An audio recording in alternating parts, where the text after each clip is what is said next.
हिमालय की तलहटी में स्थित एक छोटा सा गांव देवपुर अपने प्राकृतिक सौंदर्य और शांति के लिए मशहूर था। परंतु गांव वालों के बीच एक बात का खौफ बना हुआ था, भूतिया बस।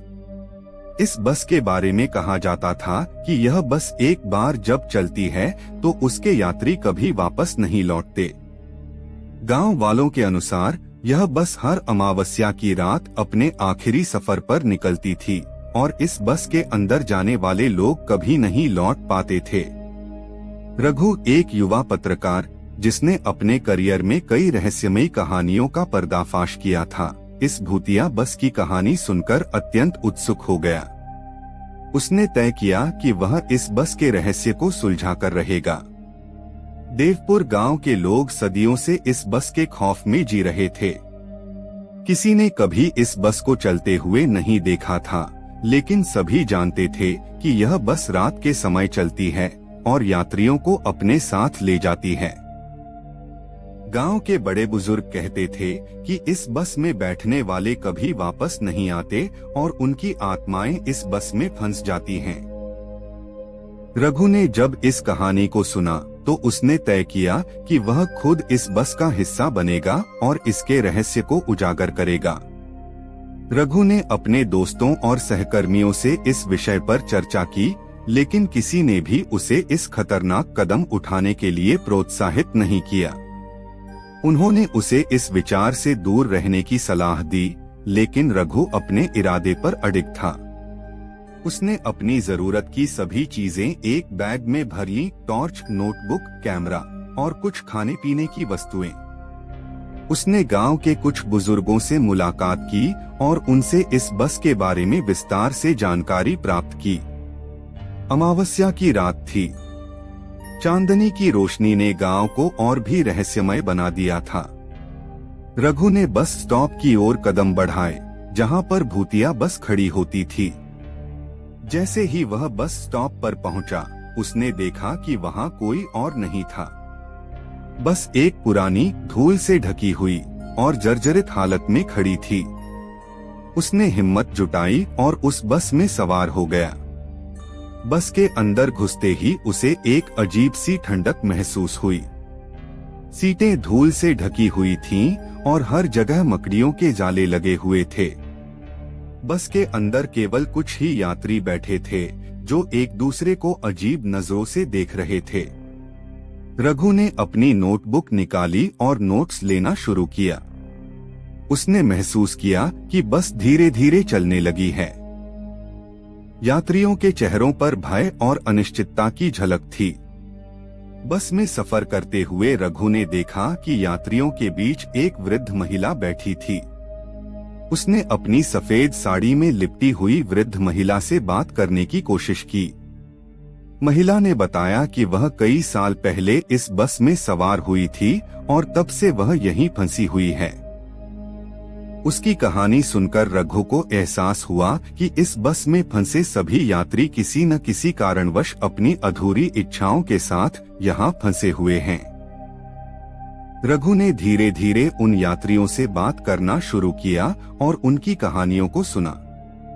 हर यात्री की कहानी दिल दहला देने वाली थी। किसी ने अपने परिवार को खो दिया था तो कोई अपने प्रेम को। एक जवान आदमी ने बताया कि वह अपनी प्रेमिका से मिलने जा रहा था, लेकिन बस में बैठने के बाद वह कभी वापस नहीं जा सका। एक बच्चे की आत्मा ने बताया कि वह अपने माता पिता के पास जाना चाहता था, लेकिन यह बस उसे कभी मंजिल तक नहीं पहुंचने देती। रघु ने उन आत्माओं से बात की और उनके दुख दर्द को समझने की कोशिश की। उसने फैसला किया कि वह इन आत्माओं को मुक्त कराने का प्रयास करेगा। उसने अपनी नोटबुक में सभी कहानियों को दर्ज किया और एक योजना बनाई।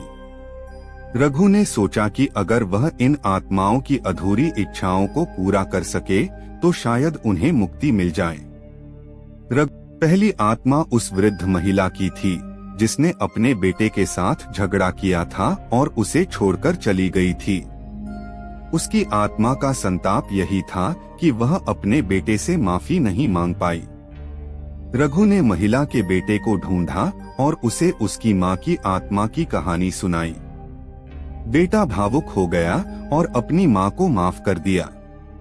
दूसरी आत्मा उस जवान आदमी की थी जो अपनी प्रेमिका से मिलने जा रहा था, लेकिन एक दुर्घटना में मारा गया था।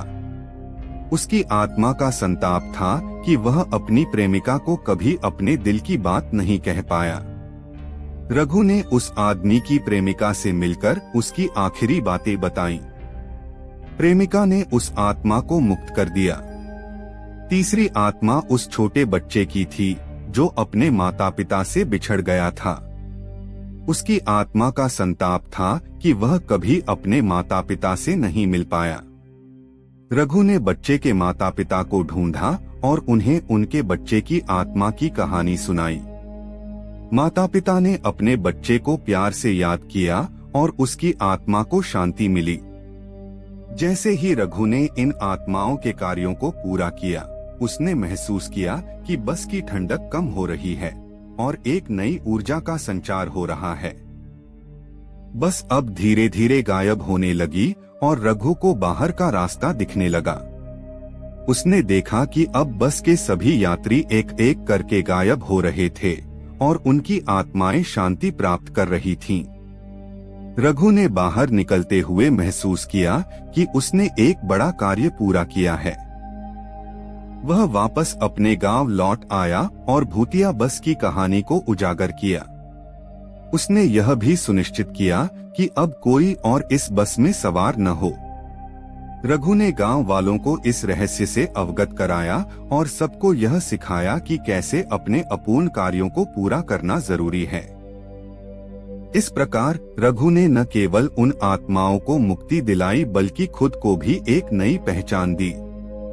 भूतिया बस की कहानी हमेशा के लिए समाप्त हो गई, लेकिन रघु की बहादुरी की कहानी गांव में हमेशा याद रखी गई।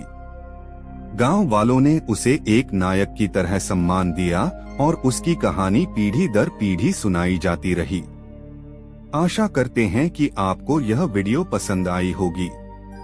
अगर आपको ये वीडियो अच्छा लगा हो तो कृपया लाइक और सब्सक्राइब करना न भूलें।